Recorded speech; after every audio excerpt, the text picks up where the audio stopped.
The Screwtape Letters by C.S. Lewis. Chapter 7. My dear Wormwood, I wonder you should ask me whether it is essential to keep the patient in ignorance of your own existence. That question, at least for the present phase of the struggle, has been answered for us by the High Command. Our policy, for the moment, is to conceal ourselves. Of course, this has not always been so. We are really faced with a cruel dilemma. When the humans disbelieve in our existence, we lose all the pleasing results of direct terrorism, and we make no magicians. On the other hand, when they believe in us, we cannot make them materialists and skeptics, at least not yet. I have great hopes that we shall learn in due time how to emotionalize and mythologize their science to such an extent that what is, in effect, a belief in us, though not under that name, will creep in while the human mind remains closed to belief in the enemy. The life force, the worship of sex, and some aspects of psychoanalysis may here prove useful. If once we can produce our perfect work, the materialist magician, the man not using but veritably worshipping what he vaguely calls forces while denying the existence of spirits, then the end of the war will be in sight. But in the meantime, we must obey our orders. I do not think you will have much difficulty in keeping the patient in the dark. The fact that devils are predominantly comic figures in the modern imagination will help you. If any faint suspicion of your existence begins to arise in his mind, suggest to him a picture of something in red tights, and persuade him that since he cannot believe in that, it is an old textbook method of confusing them, he therefore cannot believe in you. I had not forgotten my promise to consider whether we should make the patient an extreme patriot or an extreme pacifist. All extremes, except extreme devotion to the enemy, are to be encouraged. Not always, of course, but at this period. Some ages are lukewarm and complacent, and then it is our business to soothe them yet faster asleep. Other ages, of which the present is one, are unbalanced and prone to faction, and it is our business to inflame them.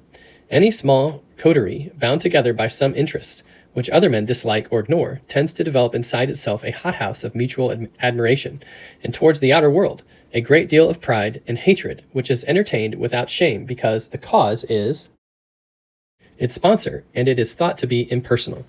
Even when the little group exists originally for the enemy's own purposes, this remains true. We want the church to be small, not only that fewer men may know the enemy, but also that those who do may acquire the uneasy intensity and defensive self-righteousness of a secret society or a clique.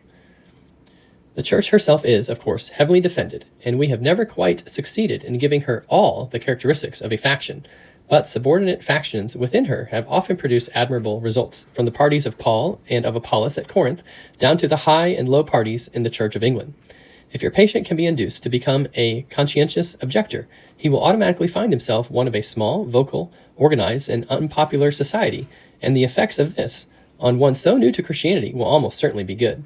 But only almost certainly. Has he had serious doubts about the lawfulness of serving in a just war before this present war began?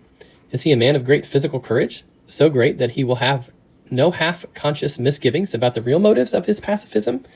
Can he, when nearest to honesty, no human is ever very near, feel fully convinced that he is actuated wholly by the desire to obey the enemy? If he is that sort of man, his pacifism will probably not do us much good, and the enemy will probably protect him from the usual consequences of belonging to a sect. Your best plan, in that case, would be to attempt a sudden, confused, emotional crisis from which he might emerge as an uneasy convert to patriotism. Such things can often be managed, but if he is the man I take him to be, try pacifism. Whichever he adopts, your main task will be the same. Let him begin by treating the patriotism or the pacifism as a part of his religion. Then let him, under the influence of partisan spirit, come to regard it as the most important part. Then quietly and gradually nurse him on to the stage at which the religion becomes merely part of the cause, in which Christianity is valued chiefly because of the excellent arguments it can produce in favor of the British war effort or of pacifism. The attitude which you want to guard against is that in which temporal affairs are treated primarily as material for obedience. Once you have made the world an end, and faith a means, you have almost won your man, and it makes very little difference what kind of worldly end he is pursuing. Provided that meetings, pamphlets, policies, movements, causes, and crusades matter more to him than prayers and sacraments and charity, he is ours, and the more religious on those terms, the more securely ours. I could show you a pretty cageful down here. Your affectionate uncle, Screwtape.